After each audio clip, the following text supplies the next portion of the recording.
Salut à tous et bienvenue pour une petite vidéo FAQ sur les questions des auditeurs auxquelles notre équipe se donnera les moyens de répondre de la manière la plus intelligente que ce soit.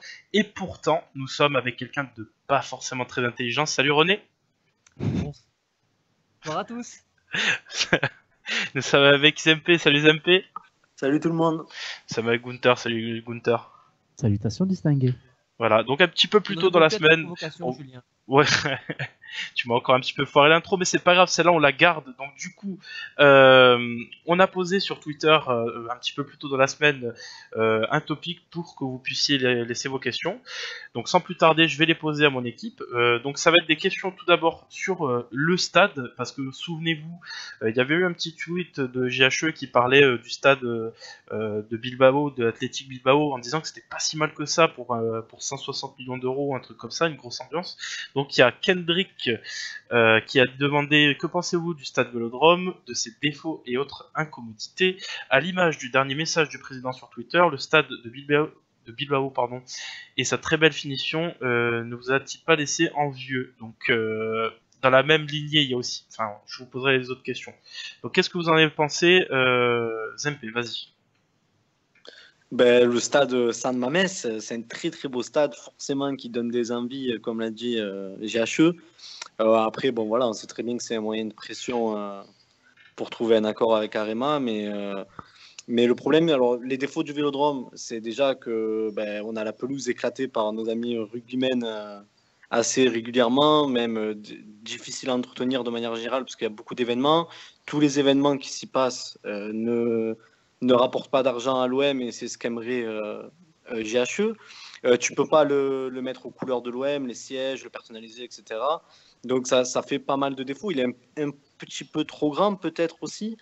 Donc voilà, c'est beaucoup d'arguments qui pourraient pousser à faire ou à trouver un autre stade, mais on sait très bien que c'est quasiment impossible de trouver un terrain à Marseille et que le Vélodrome est chargé d'histoire et que beaucoup de supporters auraient du mal à s'en défaire, quoi, tout simplement. Donc c'est compliqué, mais je pense que le meilleur pour tout le monde, c'est qu'on arrive à trouver un accord, tout simplement, et que tu peux pas de toute façon comme ça tout changer, repartir sur un nouveau stade, c'est un peu compliqué. Bon, donc on espère qu'un accord sera trouvé rapidement. Ouais, je pense que... est-ce que quelqu'un veut rajouter quelque chose, Zempe? Je pense que ça a été assez complet là-dessus. Hein. Ouais, Mais, juste que moi, ça me fait plaisir quand même de voir que ils voient ce qui se fait, ce qui se fait ailleurs. Moi, je me rappelle quand j'étais à la San Siro, avec mes collègues, on s'était dit ça serait sympa quand même que, avec la nouvelle direction, tu vois, qu'il y a un gars qui soit chargé de checker un peu tous les stades, ce qui se fait de bien dans les stades différents en Europe, pour en prendre les meilleures idées et essayer de l'appliquer chez nous. Alors, je sais qu'aujourd'hui, c'est pas possible de le faire vu la situation que vient de donner Zempe, mais j'espère vraiment que ça va donner des idées à Hero de checker un peu ce qui se fait ailleurs, quoi. ouais, est-ce que René, toi, tu es d'accord pour dire que c'est vraiment un coup de pression? C'est quand même pas la première fois qu'ils en parlent de peut-être refaire un stade. Déjà, en arrivant sur le projet, ils en parlaient. Qu'est-ce que tu en penses? Moi, je pense que la seule solution vraiment réaliste à ce jour, c'est avoir comment dire, le stade Vélodrome à 100% pour l'OM. Construire un stade ailleurs, je vois pas trop comment ça pourrait être possible. Financièrement, ça me semble vraiment un investissement qui est faramineux par rapport surtout au projet OM champion. Donc à mon avis, ça me paraît un peu compliqué. D'autant plus comme Zempe le disait, il y a une identité au niveau du stade. C'est vrai que bon, il est quand même mal placé au niveau du centre-ville. On en parle souvent quand il y a des matchs qui sont un peu décalés au niveau des horaires, surtout en Europa League, que voilà, le fait que ce soit dans le centre-ville, c'est un peu compliqué. Mais je pense que c'est la seule solution à ce jour, c'est d'essayer d'avoir le stade à 100% pour le club, effectivement. Ouais, je vais vous poser donc la question suivante de Energizer, là, essayez d'y répondre un peu plus vite parce qu'on a donné les raisons pour ou contre. Toi, si par exemple tu étais investisseur, du coup, Zempe, est-ce que tu serais, enfin, voilà, si on te donnait le choix, si on te donnait, demain il y avait un petit référendum pour savoir, est-ce que tu serais pour le rachat du stade ou pour la construction d'un nouveau, par exemple, Zempe? Là, dans la peau d'un investisseur. Non, dans la peau de toi, voilà, on Ah. on te pose la question. Les investisseurs cherchent à avoir l'avis des gens, voilà. Ouais, bon, ben, c'est un poil compliqué parce que tu sais pas le coût de l'entretien, ce que ça va te rapporter, etc., etc. Mais je pense que l'idéal, c'est quand même d'avoir le stade à 100%. Mais ceci dit, je pense quand même que l'axe prioritaire de GHE, c'est de pouvoir avoir le droit exclusif du Vélodrome, même s'il leur appartient pas, de tous les événements qui s'y passent, ça passe par l'OM. Ouais. L'OM récupère de l'argent parce que ce qu'ils veulent, c'est vraiment faire entrer des fonds à l'année, on le sait, pour le fair play financier, parce qu'il faut de l'argent tout court pour s'assumer tout seul. Donc je pense que c'est surtout ça le plus important. Mais après, si tu as le stade carrément, je pense qu'à la revente, c'est un atout énorme. Donc je pense que s'ils peuvent, ça serait l'idéal, mais c'est compliqué. On va enchaîner un petit peu plus. Surtout que si tu as le stade qui est déjà là, qui est construit, qui est là depuis des années, pourquoi aller en construire un autre si tu peux discuter avec Arema et avec la ville de Marseille pour avoir On va un petit peu avancer, les gars, je suis désolé. la jouissance du stade. Ah, pardon, tu parlais, ça a coupé. Non, il n'y a pas de problème, Julien. Oui. Bah, je vais te reposer la question, celle-ci du coup. C'est la question donc de Maxime. Donc la question précédente c'était Energizer qui l'avait posée, bien évidemment, notre ami Energizer. La prochaine c'est officiel de questions. Ouais, fournisseur officiel de questions. Question de Maxime. Investir dans la construction d'un nouveau stade ou investir dans le développement du centre de formation. Si tu devais choisir, René, tu préférais investir dans quoi prioritairement? Entre un nouveau stade et le centre de formation, bah, c'est tout vu, le centre de formation. Ouais. Du coup, un stade, on en a un, comme on vient de dire. Essayons de négocier intelligemment la pleine jouissance du stade et qu'on investisse dans un centre de formation de ce nom, parce que à ce jour, le centre de formation, c'est pour un club de Marseille, c'est ouais. Pour moi, le choix est vite fait. D'accord. Gunther, et après on passe. Toi, c'est le même constat? Ah oui, il n'y a même pas de débat. Je suis contre contre un nouveau stade et 100% pour la formation. Ouais, ça peut se comprendre parce que quand même le Vélodrome, en fait, si ça avait été dans un autre club, je pense que ça aurait été possible, genre Lyon, Bordeaux, ce que vous voulez, donc ceux qui l'ont déjà fait, quoi. Mais le Vélodrome est tellement chargé d'histoire, à part si le stade devait, par un tremblement de terre, être détruit et déplacé, je vois pas autre chose qui pourrait faire déplacer les gens autre part. Tu sais bien que les supporters marseillais, comme 80% des supporters dans le monde, sont attachés à leurs valeurs, et puis exactement. Exactement. Et du club. Donc voilà, je pense que la direction ferait vraiment un très très mauvais choix en voulant faire un nouveau stade, mais je pense que c'est pas du tout dans leur projet. Ouais, juste pour dire, bah, pour moi, mon avis personnel, c'est que à l'OM, tu as donc le 12e homme qui est les supporters, bah, le 13e homme, c'est le stade, hein, clairement. Même si c'est. Voilà quoi. On va passer. Donc, petite question, allez, un petit peu coup de cœur. D'ailleurs, une petite faute d'orthographe aussi, mais on la relèvera pas. Question sur le coup d'envoi de Bernard Tapie. Donc, je vais vous expliquer un petit peu. Il y a quelques temps, on a vu passer sur Twitter, ça a été notamment annoncé parmi les premiers par notre partenaire Web Passion, l'idée de faire donner un coup d'envoi fictif à Bernard Tapie pour lui rendre hommage. Donc ça a été repris aussi, il y a Vamos Massilia qui nous a posé la question, et OM Passion bien sûr. Donc du coup, qu'est-ce que vous en pensez, un petit coup d'envoi fictif par soit Bernard Tapie, soit Stéphane, son fils, ou sa fille, ou sa femme, voilà. Enfin, Zemplé, qu'est-ce que tu en penses? Ah bah, on est obligé d'être pour quand même. Un homme comme Bernard Tapie dans une lutte aussi importante dans sa vie, on a envie de le soutenir, de lui montrer qu'on est là, donc forcément ça me ferait extrêmement plaisir. D'autant plus que je vois pas de bémol à ça, puisque même pour Jacques Herrero, tout le monde soulignerait le geste, donc ça serait bénéfique pour tout le monde et ça ferait plaisir aux supporters. Ouais, toi Gunther, qui ne vit à travers cette Coupe d'Europe 93, qu'est-ce que tu en penses? Ah non, ouais, je suis archi pour. Si c'est faisable, je sais pas, je me rends même pas compte de son état, parce qu'après le fils. Ouais, enfin, ça serait pour le symbole, tu vois. Dans tous les cas, je voudrais vraiment. Parce que en fait, souvent on fait des communions pour des anciens joueurs ou quoi, mais j'ai l'impression qu'on vit pas le truc assez fort. Alors que Tapie, vraiment, tu sens qu'il y a tout le stade qui est derrière lui, et ouais. Je pense que ça serait vraiment magnifique. Je pense pas actuellement sur Marseille. Trouver quelqu'un qui te dira Tapie, c'est un scandale. Je vois zéro personne faire ça, tu vois, c'est un petit peu le concept.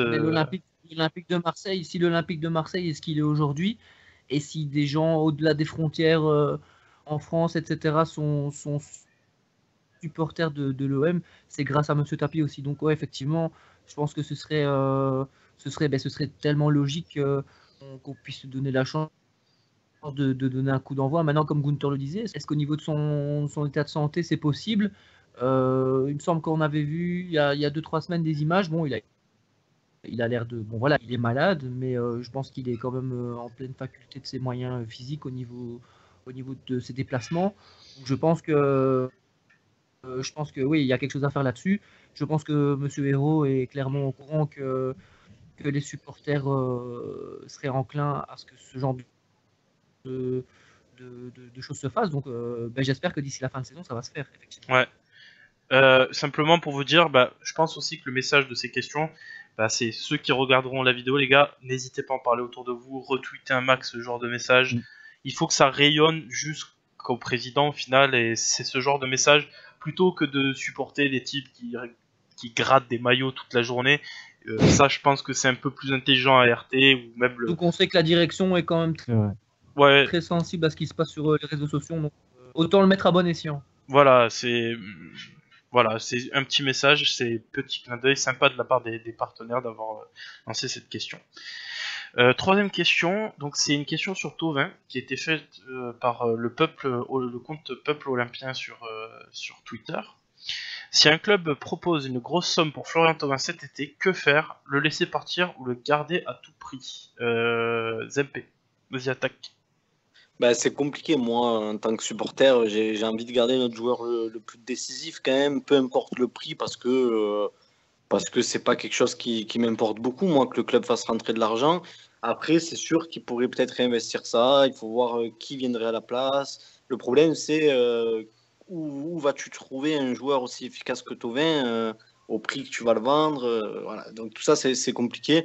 Après, je pense que moi, la direction, je pense qu'il ne compte pas le vendre. Je pense qu'il va avoir à cœur de jouer la Ligue des Champions de nouveau avec l'OM.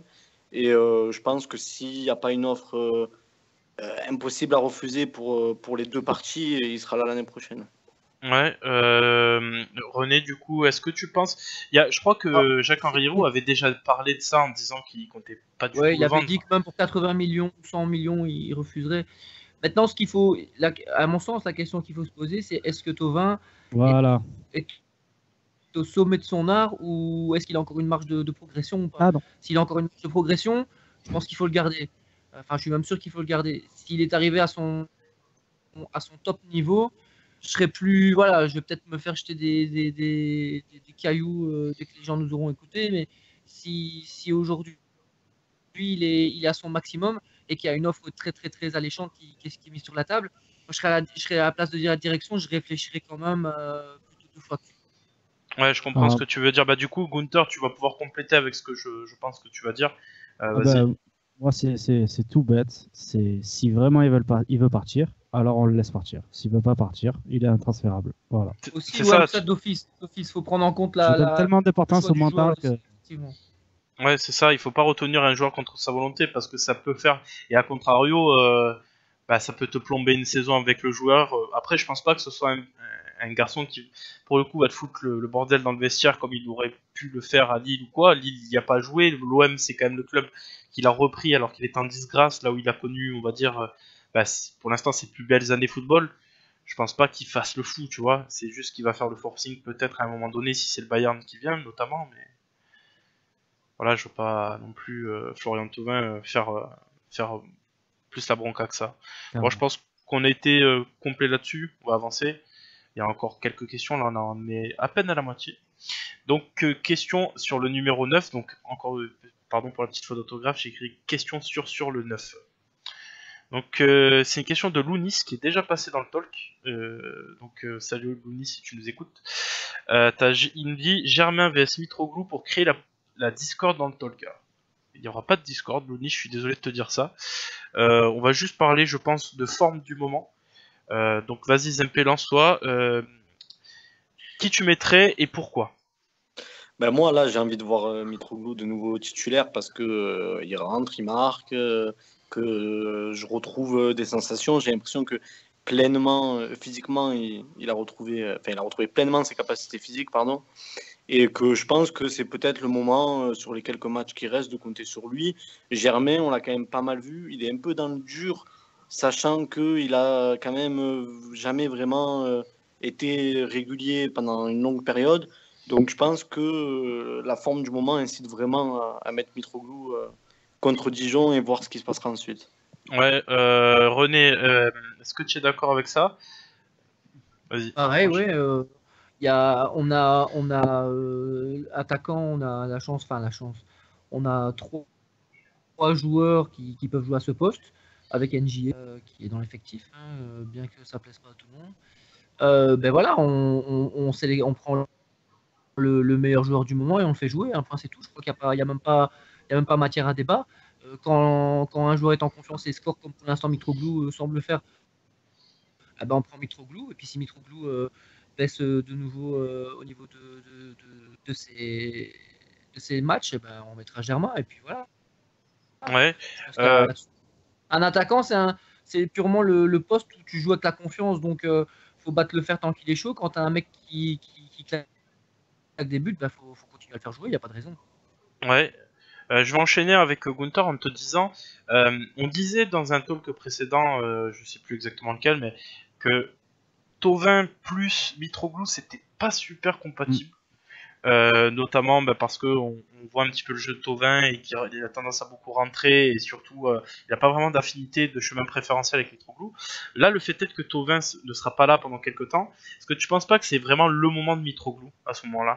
Et oui, tout à fait. C'est pour ça que moi je veux voir le binôme mitraillette refrapper de nouveau parce que ouais, quand Thauvin, déjà en plus pas seulement que Thauvin ne sera pas là, mais en plus il est moins essentiel enfin ces derniers temps il est moins essentiel.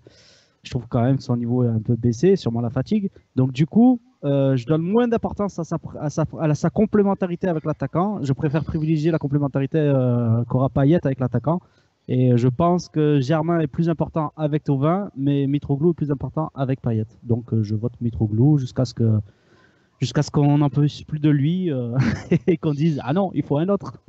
Ouais, en plus Germain, si Mitroglou revient, j'ai l'impression que c'est Germain qui va quand même être dans le dur parce que à ce moment-là, il vaudrait mieux faire rentrer NJ sur certaines configurations de match où tu as besoin. Je vais être franc. Moi, carrément, en ce moment, Germain, c'est ça y est, je sature. Donc, ouais, dans ma hiérarchie à moi, c'est Mitroglou, NJ, Germain. Tellement j'ai du mal. Difficile. Après, c'est de savoir si NJ ne va pas remplacer Thauvin sur cette aile droite, ce qui me semble être le plus probable. Il a déjà fait. Oui, c'est surtout que c'est un bon centreur, mine de rien, NJ, et qui sur sa patte droite, ça peut matcher, et que Ocampos, de ce qu'on a vu, risque de se retrouver arrière gauche. Donc, assez étonnant d'ailleurs, hein, mais bon. La prophétie va se réaliser. Allez, ouais, prophétie de ouf, hein, d'ailleurs. Si vous écoutez les premiers talks, on en parlait. Ça m'étonnerait, quand même. De quoi? Ça m'étonnerait quand même, Ocampos à gauche. Franchement, les gens se chaussent là-dessus, mais j'y crois pas une seconde. Bon. Non, j'y crois pas du tout. Ouais. Donc ça, bon, y a pas la question là-dessus, du coup, mais je vous le dis, j'y crois pas une seconde. Voilà, et je pense pas qu'il soit suicidaire. Surtout qu'il vaut mieux le mettre en ailier devant quelqu'un qui galère un peu, genre Bedimo, tu sais, qui va l'aider, plutôt que mettre Ocampos en galère en défenseur gauche et un autre ailier gauche un peu en galère. Bon, voilà. Allez, petite parenthèse. Vas-y, parenthèse. Moi, j'ai moins suivi les saisons précédentes de Germain, mais est-ce que depuis qu'il est en Ligue 1, c'est pas sa saison la plus délicate, cette saison-ci à Marseille? Non, il a quand même connu des débuts difficiles avec Monaco, il s'est accroché, il a souvent été un petit peu le sauveur, tout ça, mais on va dire que c'est vraiment depuis Nice qu'il a explosé. Hein. Tu crois pas qu'il y a un problème de gestion de ses émotions? Non. Le fait d'être à l'OM qui est un problématique, parce que moi, des fois, c'est ce que j'ai l'impression quand même, c'est qu'il a du mal à peut-être à gérer son passé. Ça reste un pro. Non, c'est le système, je pense, vraiment. Et ouais, c'est un mec. Germain qui est un peu sorti sur le tard parce que bon, il a été formé à Monaco, tout ça, dans la mauvaise période de Monaco. Et c'est un mec qui est un peu éclaté justement, comme il a dit, à son prêt à Nice. Mais voilà, à Nice, il jouait proche de Ben Arfa, il aimait bien ça. Il y avait Pléa aussi qui n'était pas loin, donc il était proche de profil de gens un peu neufs qui pouvaient aller marquer. Et quand il allait à Monaco, il jouait à 2 avec Falcao. Et là, l'OM est dans un système totalement différent. Mais c'est pas un mec qui a toujours sorti des grosses saisons jusqu'à maintenant. Là, il est arrivé à l'OM, c'était censé être son apogée, en fait, si tu veux. Donc, il sort une saison standard au final. Mais nous, ça nous suffit pas parce qu'il est seul en pointe et qu'on attend plus, en fait. Voilà, ouais. Si tu veux, René, derrière l'OM, il va pas signer un club supérieur.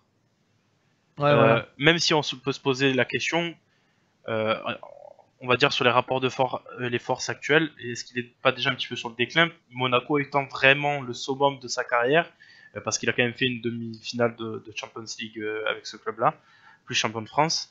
Est-ce que l'OM actuel, qui est en dessous, faut pas se mentir, à Monaco, c'est kiff-kiff, tu vois, il n'a pas vraiment fait pour moi de progression dans sa carrière, il n'aura pas de meilleur club derrière. Donc c'est un bon petit joueur de Ligue 1 et qui peut te servir qui a un peu d'expérience en Coupe d'Europe. Après voilà, dès qu'il a signé, vraiment on était tous là en train de se dire mais comment on va arriver à jouer avec lui en 4-3-3 à l'époque. Et bon ben voilà. J'ai l'impression que c'est un joueur qui est pas assez méchant pour être neuf devant. Ben, moi, le problème, c'est qu'il est moyen partout, en fait. Parce qu'il fait les bons appels, mais il n'est pas assez rapide. Il va au contact, mais il n'est pas assez physique. Enfin, tu vois, j'allais justement dire le contraire, c'est que je trouve que c'est un garçon qui est bourré de qualité et bourré de talent. Moi, je rejoins vos deux avis, en fait. C'est qu'il a des qualités, mais il est plutôt moyen partout. Enfin, il n'a pas de domaine où il a un plus, tu vois. Il n'a pas de vraies qualités spécifiques à un neuf, en fait. C'est vraiment un neuf... C'est spécial, c'est vraiment un mec à 2 attaquants ou un c'est celui qui fait briller l'autre attaquant. Mais c'est pour ça que moi j'avais imaginé cette hypothèse où il est en 9,5 où ça fonctionnerait, tu vois. Parce que il jouerait pour quelqu'un d'autre. Et à ce moment-là, bien que je pense encore qu'il peut jouer seul en pointe, dans le sens où, dans le système actuel, tu as tes 2 milieux offensifs qui sont censés se repiquer sur lui, tu vois. Et à ce moment-là, en fait, quand ils le font, c'est magnifique d'ailleurs. Et je me rappelle d'un point qu'on était tous en train de dire ah oui, ça combine, c'est magnifique. Du coup, le problème, c'est que on va prendre l'espace. Depuis, on l'a plus vu. Mais pourquoi on l'a plus vu? C'est parce que les défenses. Enfin, il faut pas croire que les coachs adverses ils voient pas ça non plus. Tu vois ouais, c'est vrai que j'ai du mal à viser par exemple. Et oui, et à un moment donné, en fait, ta technique ça a été la même depuis un certain temps et tu commences à habituer les gens. Donc, bon, c'est comme ça. Puis on va surtout sur la confiance aussi. Et la confiance, exactement. On va avancer parce que là, on est vraiment en retard. Question 5. De Audley, notre ami Audley qui est souvent sur le chat, on te salue bien bas. Donc Pete Audleywood sur Twitter. Est-ce que Rudy Garcia est suffisant pour l'avenir? Ça c'est une question qui peut poser un très long débat, mais on va essayer d'approcher un petit peu. Vas-y René. Il y a toujours des cycles, donc je pense qu'à partir d'un certain moment, après je veux dire 2, 3, 4 ans, tu te rends compte que hormis cas exceptionnel, on va prendre Wenger à Arsenal ou Ferguson à l'époque à United, il y a besoin d'un changement. Donc à mon avis, il fera peut-être encore la saison prochaine. Et puis voilà, à un moment donné, il faudra donner un nouvel essor à l'équipe. Et ça passe par le coach, mais les entraîneurs le savent bien. Ils signent jamais des contrats à très longue durée. D'ailleurs, c'est pas pour rien. Donc à mon avis, voilà, on fera certainement la saison prochaine avec lui, malgré les quelques détracteurs qui n'en veulent plus. Mais non, l'année prochaine, c'est sûr, il sera là. Par contre, je pense que ce sera la deuxième et dernière saison, à mon avis. Aux MP, on peut aussi penser ça dans le sens où Rudy Garcia, ça a été vraiment l'homme parfait pour démarrer ce projet au final. Mais on peut se poser des questions dans le futur, non? Enfin, sur la durée avec lui, non? Moi, je m'en pose énormément. Honnêtement, en fait, si tu veux, Garcia, quand il arrivait à l'OM, j'étais hyper content parce que c'est vraiment un mec. Moi, j'ai pas étonné de sa gestion d'effectifs, si tu veux. C'est un mec qui voit beaucoup de choses, qui arrive à pas forcément à faire progresser. J'en étais pas autant convaincu, mais à utiliser le maximum de ses joueurs. Pour ça, il est fort. Il y a beaucoup de gens qui l'ont remis en cause là-dessus, mais que ce soit à Lille ou à la Roma, il a toujours montré ça. Par contre, moi, ce qui me fait beaucoup plus peur, c'est de passer le cap, en fait, parce que quand c'est lui qui s'occupe du recrutement et qui part à la guerre en Ligue des Champions et en championnat et qui doit gérer tous ces objectifs-là, je pense qu'il y a une vraie limite tactique pour le coup et de recrutement. En fait, je pense que c'est ses gros défauts et j'ai hâte de voir là, à la fin de la saison, si on est qualifié en Ligue des Champions, qui va venir dans le club et comment on va aborder les gros matchs quand quand on va tomber sur un Liverpool ou sur une équipe comme ça. Ouais. Parce que c'est pas un mythe. L'OM perd contre les gros. Alors, on est souvent pointé du doigt et on dit, bon, ça va, on revient, le projet démarre, tout ce que vous voulez. Il y a toujours une excuse, mais c'est une réalité que tactiquement, souvent, on l'a vu quand même assez limité, à l'exemple de Monaco, quand il nous tape 6-1, où on se dit, putain, mais pourquoi il fait ce choix-là? C'est quelque chose qui lui est arrivé plusieurs fois. Après, il a réussi à en battre des gros, on va pas non plus faire tomber dans la caricature, mais il y a un vrai cap comme ça, où j'ai l'impression que il n'a pas encore réussi à le franchir, et bon, il peut encore progresser, parce que c'est pas non plus un vieux entraîneur, mais ça me fait vraiment peur. Je vais poser la question à Gunther, mais un petit peu différemment. Est-ce que tu penses pas que déjà les dirigeants tardent un petit peu à le renouveler parce que ça fait qu'1 an et demi qu'il est là, mais souvent quand ça match un petit peu avec un entraîneur, tu le renouvelles assez facilement pour lui donner. Ils l'ont déjà renouvelé. Non, je crois pas. Et cet été, ils l'ont renouvelé. Ils ont rehaussé son salaire, je crois, c'est tout. Ah, ça entraînait pas une prolongation de contrat, Non. je sais pas, d'accord. Non, en fait, ça a dû avoir ça, c'est-à-dire sur les résultats immédiats et sur 6 mois, et ensuite, ça a dû réévaluer son dossier. Peut-être qu'on dit une bêtise en disant ça, mais tout simplement, la question étant, est-ce que Rudy Garcia, au final, ils l'ont pris à la base parce qu'ils savaient que c'était un homme de club. Alors, toute proportion gardée, attention, mais comme celui qui est à Lille là, en ce moment, il s'appelle Galtier, c'est-à-dire un homme qui est capable de tout gérer de A à Z dans le club pour te lancer le projet. Est-ce qu'il n'a pas été pris sur ça à la base, Rudy Garcia? Je sais pas, parce que quand même tu prends un Zubizarreta, donc attention, Zubi, c'est pas du tout les mêmes, c'est pas ce qu'on peut penser de lui. Ouais, Beaucoup de gens lui sais, attribuent le truc de recrutement, mais Si pas je du me tout. souviens, si je Non, me non, mais souviens tout à bien fait. aussi, Garcia c'était le seul entraîneur digne de ce nom qui était disponible. Voilà. C'est un Moi peu je pense par que c'était surtout élimination, en ça. fait. T'as laissé parler Gunther, vas-y. Ouais, vas-y. Moi je pense que c'était surtout ça. Quand je parle de Zubi, c'est tu peux te dire Zubi va faire ce rôle-là, même si c'est pas ce qu'il va faire, mais ça aurait pu. Et Garcia, voilà, c'était l'homme qui était disponible à ce moment-là, le meilleur homme qui était disponible à ce moment-là pour commencer le projet. S'il reste pas pendant 30 ans, je trouve que ça a été un choix parfait. En tout cas, quand il est arrivé, moi, je pensais que c'était le choix parfait, même si je l'ai critiqué après. Je voyais pas ce qu'on pouvait faire de mieux à ce moment-là. Voilà. Ouais, c'est certain. Moi, je partage aussi ce sentiment, et c'est pas une mauvaise chose parce qu'en plus, moi, Rudy Garcia, comme je l'avais dit, je le répète, je le voulais depuis un certain. Enfin, quand il avait quitté Lille à l'époque, je le voulais bien à l'OM parce que c'était. Il a fait venir, hein, à Ouais, l'époque. c'était autre contexte, mais je suis persuadé que c'est quand même un très bon entraîneur qui a découvert certaines, on va dire, qui a la capacité de trouver, de changer les joueurs de poste quasiment à tout âge en voyant les qualités chez eux qui pourraient le permettre de le faire. Et rien que pour ça, c'est bien aussi avoir cette capacité comment dire, à tout simplement à gérer ce club de A à Z, c'est-à-dire de la secrétaire de base aux plus hautes sphères. Et pour lancer le projet, c'est très bien, mais à terme, pour moi, ça va être un petit peu short, c'est vrai.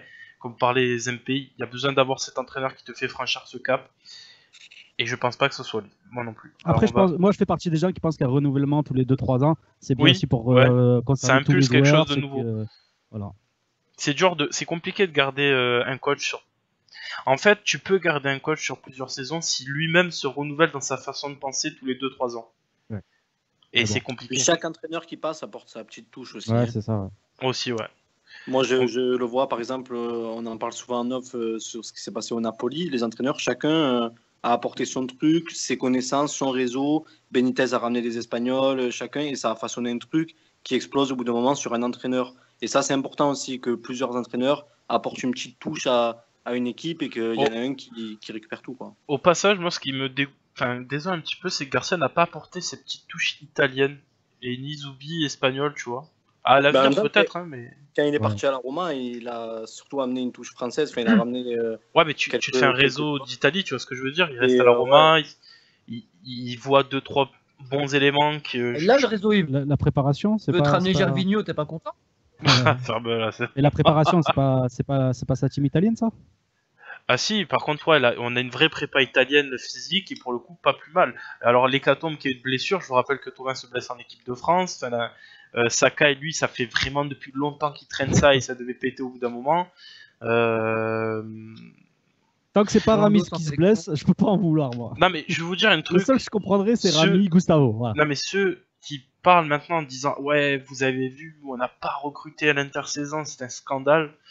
Je vous dis les gars, arrêtez de parler comme ça. Déjà, rien ne pouvait présager que la recrue aurait été pertinente dans le club à l'heure actuelle, premièrement. Et deuxièmement, je vous rappelle que c'est un mercato d'hiver, que tu vas recruter des joueurs qui jouent pas souvent dans leur club et souvent moyens, et que ces mecs-là, tu vas devoir te les coltiner pendant 3, 4, 5 ans derrière. Donc c'est mieux, je pense, de faire un all-in sur ça, quitte à te retaper l'UEFA l'an prochain, que de te bloquer avec des joueurs pendant 4-5 ans à la Sertic et compagnie, quoi.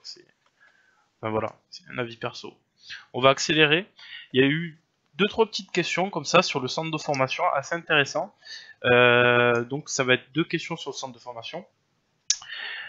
Question de Julien The Punisher OM qui sur Twitter qui dit comment investir dans la formation des jeunes sur les prochaines années.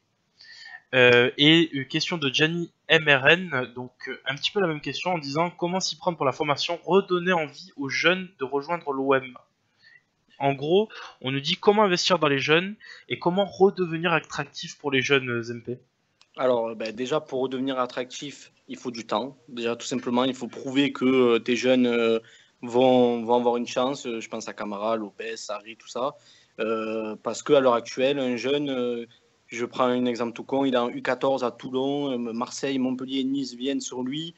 Il voit ce qui se fait ailleurs. Je ne suis pas forcément sûr qu'il partira à Marseille parce que c'est pas là où les jeunes pètent le plus. Donc déjà, ça, c'est une première chose. Ensuite, comment...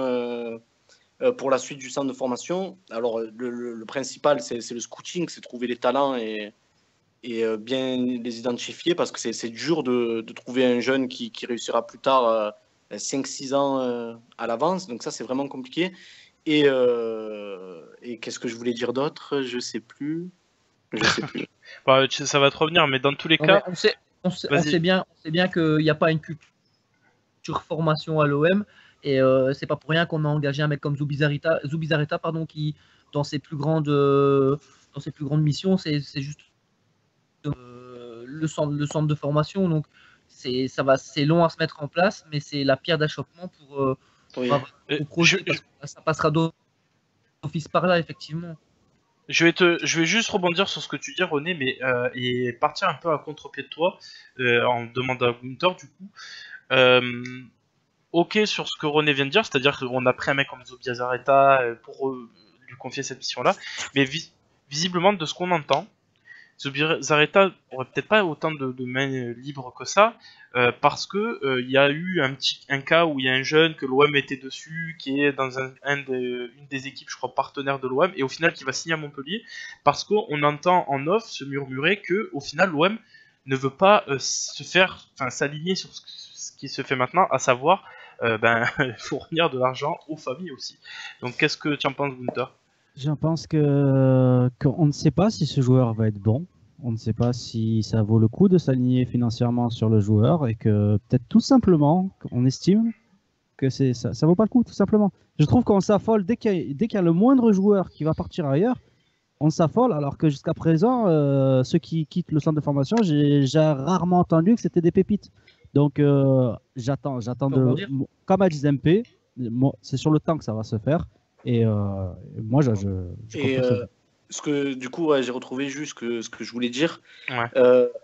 Par exemple, beaucoup de gens voient à l'heure actuelle la situation de la CFA, c'est compliqué. Ouais. Et les jeunes ont du mal, on se dit, bon, il faudrait peut-être leur envoyer des joueurs et ça, ils veulent les laisser se débrouiller, ça c'est très bien. Et ça, c'est clairement une des nouvelles, des nouvelles actions de la direction, qui est de mettre des joueurs très jeunes en CFA. Voilà, ça joue contre des darons, des mecs qui ont 8 ans de national derrière eux ou de CFA ou quoi, de monde amateur. Et nous, on met des joueurs 17, 18, 19 ans, et c'est comme ça aussi que tes pépites, tu les forges un peu. Donc ça aussi, ça fait partie des nouvelles choses. Donc tu les scoutes bien et ensuite tu les intègres directement dans ton équipe amateur, quoi. René, est-ce que ça va pas poser des problèmes de ne pas suivre de ne pas évoluer dans la mentalité de se dire... Justement, je pense que depuis que JHE est arrivé dans le club, il vient pas du tout du milieu du football, et je pense qu'il a des idées bien arrêtées sur des choses qui lui plaisent et d'autres qui lui plaisent moins, et c'est un homme assez inflexible à mon sens, en tout cas de ce qui sort de sa personnalité. Et voilà, et je pense que le gars, s'il a décidé que selon lui, c'était mal de commencer à donner du pognon aux familles des joueurs et tout. Ben voilà, il dérogera pas à sa règle et il le fera pas, quitte à passer. Mais je suis pas. Voilà, il a sa fameuse blacklist au niveau des agents. Voilà, il veut pas surpayer. Il s'est mis beaucoup de principes et voilà, il va falloir faire avec. C'est un mec qui est purement issu du milieu de la finance. Et ben voilà, il a ce mode de fonctionnement et ça a ses limites. Ça veut dire que le bon point, c'est que en un an, il arrive à assainir le club. Mais d'un autre côté, ben voilà, il se met des barrières pour certaines autres choses et ça peut nous être préjudiciable. Mais ça, seul l'avenir pourra nous le dire. Pour moi, ce sont des barrières qui ne risquent pas d'effrayer Zubizarreta parce qu'il ne faut pas oublier que lui, c'est Bilbao. Bilbao, niveau contrainte, je pense que c'est le top level mondial. Hein. Tu prends que des joueurs catalans là, de ta région. Alors je suis pas d'accord avec toi. Oui, je suis d'accord et pas d'accord, Gunther. Dans le sens où oui, tu as raison parce que tu as d'autres clubs qui peuvent aspirer les trucs, mais d'un côté, que ce soit donc à Bilbao comme ça a été au Barça au final, tu as un rayonnement de ces clubs. C'est-à-dire que c'est une fierté pour jouer pour Bilbao parce que justement ils ont ces principes-là. Le Barça, tu vas jouer à la Masia parce que c'est le Barça, clairement. Alors que l'OM à l'heure actuelle, alors ça veut pas dire qu'on n'est pas un grand club, mais ça veut dire qu'on n'a pas ce rayonnement de se dire on mise sur les jeunes. Donc quand vous dites il faut redorer le blason, si ça va prendre du temps, il n'y a que ça en fait. C'est ça la vraie réponse, je pense. Après, les gens de la région en général ont envie de jouer pour l'OM. Oui, certes, peut-être pas faire tout le parcours, mais bon, si Lopez. En fait, tout se joue sur des cas comme. Et encore, hein, parce que Lopez, c'est l'ancienne génération de jeunes. Donc, même ça, pour moi, c'est pas vraiment crédible de se fixer sur là les Roquia, les Camara, les Lopez. Pour moi, c'est pas ça le fruit de la formation de cette fameux OM Project. Oui, mais tu montres que tu laisses la chance à des jeunes quand même. Ouais, carrément. Mais pour dire que je vois ça sur le long terme. On va avancer. On sera tous d'accord pour dire que cet été, on attend quand même beaucoup de la part de Zubizarreta. On a été très patient avec lui. En disant, mais les gars, il faut le temps. J'ose espérer quand même que cet été, en cas de qualif Ligue des Champions, on nous sorte quand même du pognon. Je ne demande pas à nous sortir 500 millions sur 3 joueurs, mais qu'on nous sorte quand même pas mal d'argent, des noms quand même assez ronflants. Non, même pas. Et qu'il y a une Zubizarreta sur au moins 1 ou 2 joueurs, quoi. Parce qu'alors, même pas pour moi. Alors, mais je dis d'office que tu verras rien, René. Alors, parce que je suis pas d'accord. Je suis pas d'accord, SMP sur ça, dans le sens où je pense il y a 2 cas de figure. Tu te qualifies en Ligue des Champions et je pense que là tu vas voir des mouvements que tu as pas vu jusqu'à présent. J'en suis même convaincu. C'est obligé ça. Ça oui. Mais il va pas falloir dans le pied direct, autant pas y aller, hein. Voilà, et non, mais parce qu'il y a un rayonnement aussi de cette qualification. C'est vraiment tout bénef. Et... Ouais. Non, mais ce que je veux te dire, c'est que tu verras pas un milieu central de 20 ans qui vient de la seconde division espagnole, 100% ou quoi, qui va débarquer et te dire putain, ça c'est un coup à Zubi, tu vois. Tu verras pas des coups comme on a eu, mais Mandanda, c'est Zubi, tu vois ce que je veux te dire. À ma vie, c'est Zubi. Et attendez. Non, mais par contre, son taf, tu vois. Non, mais par contre, il y a une cellule de recrutement qui s'est mise en place. Il a recruté des gens pour faire cette cellule de recrutement. Et ça, par contre, je veux voir un résultat. Il y a quand même des mecs comme Albert Valentin qui sont là. Voilà, c'est quand même des mecs qui ont une empreinte espagnole. Je vais pas caricaturer en disant que j'ai envie d'avoir 12 joueurs espagnols à l'OM l'année prochaine. Mais quand même, il faut quand même. Mais ça, pareil, je m'en fiche. Non, mais on s'en fiche qu'ils soient espagnols, non, mais après, ce que tu veux. Non, mais vous entendez pas le discours de Zempe dans le sens où il a pas dit qu'il y aurait pas des joueurs espagnols ou quoi. Il a dit les jeunes pépites à la Verratti, en gros, tu vas pas les voir arriver. Tu vois ce que c'est ça qu'il faudra pas s'attendre, c'est-à-dire aller chercher.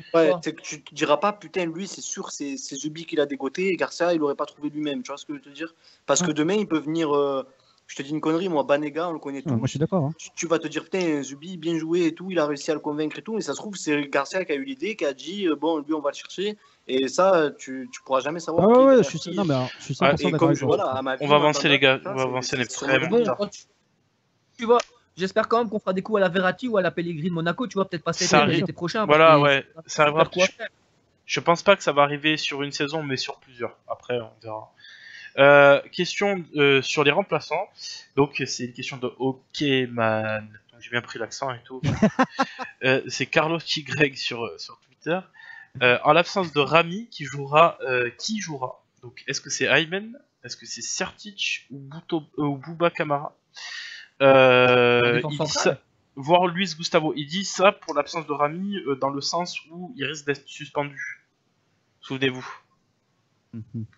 Donc quand, Ouais. à la place de Rami, vous mettez qui? Voilà. Quand? Bah, si absence de Rami, il y a suite à une Ouais, mais sortie ça éventuelle. dépend les matchs.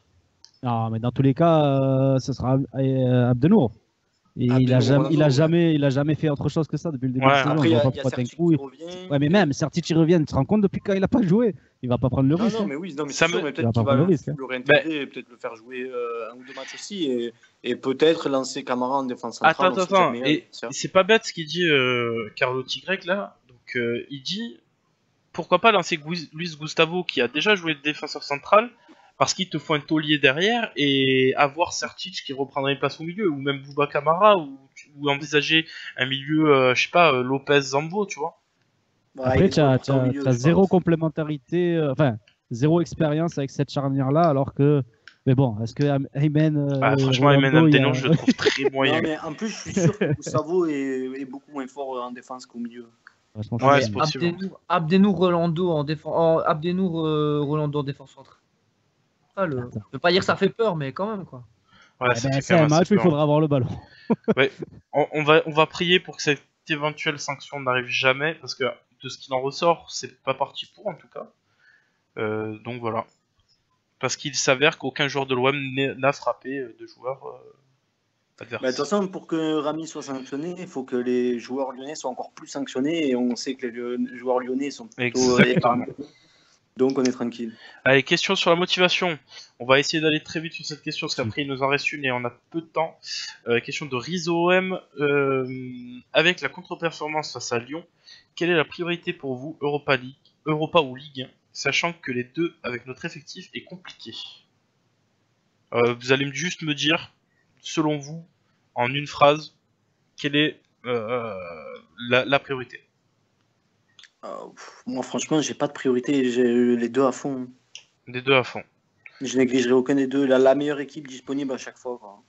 Et René. Pareil. Les deux, hein. Ouais. Gunther. Je fais confiance à Coach Garcia. Voilà. Je pense, mets de côté mon avis. je pense que c'est ça la vraie question. La vraie réponse, c'est de se dire on fait confiance à Coach Garcia qui va jouer les deux à fond. Parce que de toute façon, on rentre dans le sprint final. Il reste quoi? Il reste 8 matchs, c'est ça? De championnat? Bah, ça dépend jusqu'où tu vas en Europa League, ouais, 8 ans en championnat. Ouais, 8 en championnat. Honnêtement, sur 8 matchs, tu as eu ta trêve. Tu as des blessés qui reviendront après. Là, je pense que tu mets la meilleure équipe disponible à chaque fois, en fait. C'est avec toujours cette rotation sur C'est 2-3 joueurs. t'es obligé. Ouais, t'es obligé, je pense. Pas de à chipoter. Bah, du coup, on passe à la dernière. C'est une question sur polémique. Donc, je vous resitue un petit peu l'effet de cette polémique. En gros, il écrit peut-être. Alors, je vais vous lire la question dans un premier temps. Peut-être déjà suggéré, mais que pensez-vous de cette affaire des Yankees et la réponse de l'OM? Beaucoup critiquent la direction sur ce sujet, mais j'aime voir qu'ils réagissent à des magouilles présentes depuis des décennies. Hashtag balayage de printemps. Moi, avant toute chose, je vais vous donner mon avis personnel là-dessus. Donc, l'OM a porté plainte envers les Yankees. Je vous rappelle l'affaire. Donc, en gros, il y aurait eu des gens qui venaient de l'extérieur qui se sont inscrits via les sections. On leur a promis des bracelets, donc ces fameux bracelets qui servent à faire rentrer les gens dans le stade pour préparer les tifos. Et on leur a fait payer de 20 à 50 euros par bracelet. Et au final, ils se sont retrouvés devant le stade, une main devant, une main derrière. C'est ça l'affaire de base. Maintenant, il y a une enquête en cours. Je pense que c'est difficile de débattre là-dessus. Maintenant, sans avoir les tenants et les aboutissants, parce que ça se trouve, il y a peut-être des gens malveillants derrière ça, 2-3 personnes qui sont malveillantes et qui peuvent nuire à tout un groupe. Donc ça serait dommage de présumer des choses et au final que ce ne soit pas les bonnes choses.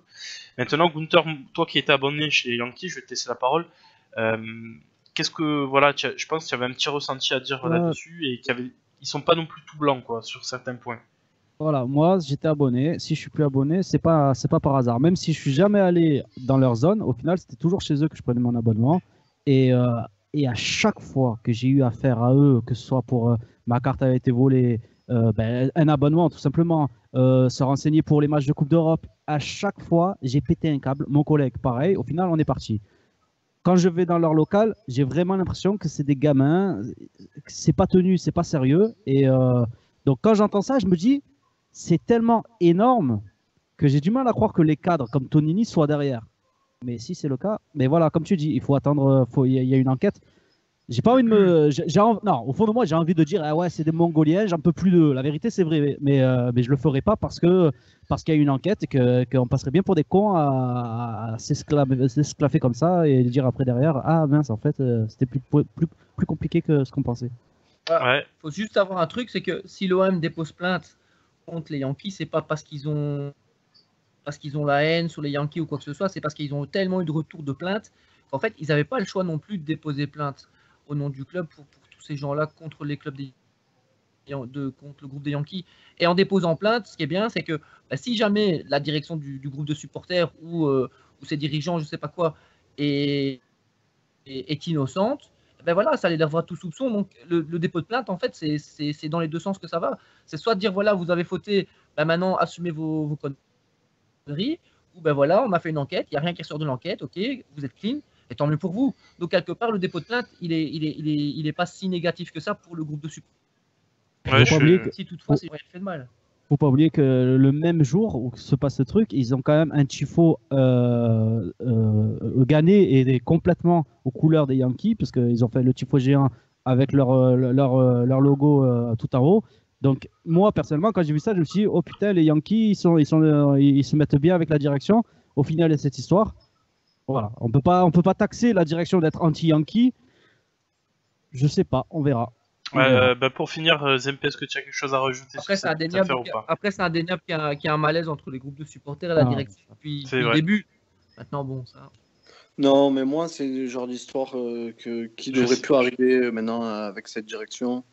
Enfin, maintenant qu'il y a un projet ambitieux, on devrait être tous unis, tous aller au stade, et voilà. Donc, que la lumière soit faite, que ceux qui ont des choses à se reprocher répondent de leurs actes et qu'on passe à autre chose, quoi.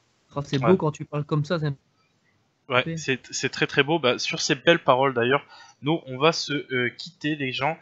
Juste avant, on remercie nos partenaires, à savoir OM Passion et Exafoot FR. Donc du coup, et n'hésitez pas à les suivre sur Twitter. On remercie aussi nos abonnés sur Twitch. Les gars, merci de votre soutien, ça va nous aider à l'avenir dans la préparation du talk et l'achat de certains matériels. Donc voilà, nous on se retrouvera peut-être pour de prochaines vidéos en off comme ça. N'hésitez pas à nous proposer des sujets, à lâcher des petits pouces bleus sur cette vidéo qui va apparaître sur YouTube, à vous abonner à la chaîne YouTube, d'en parler autour de vous.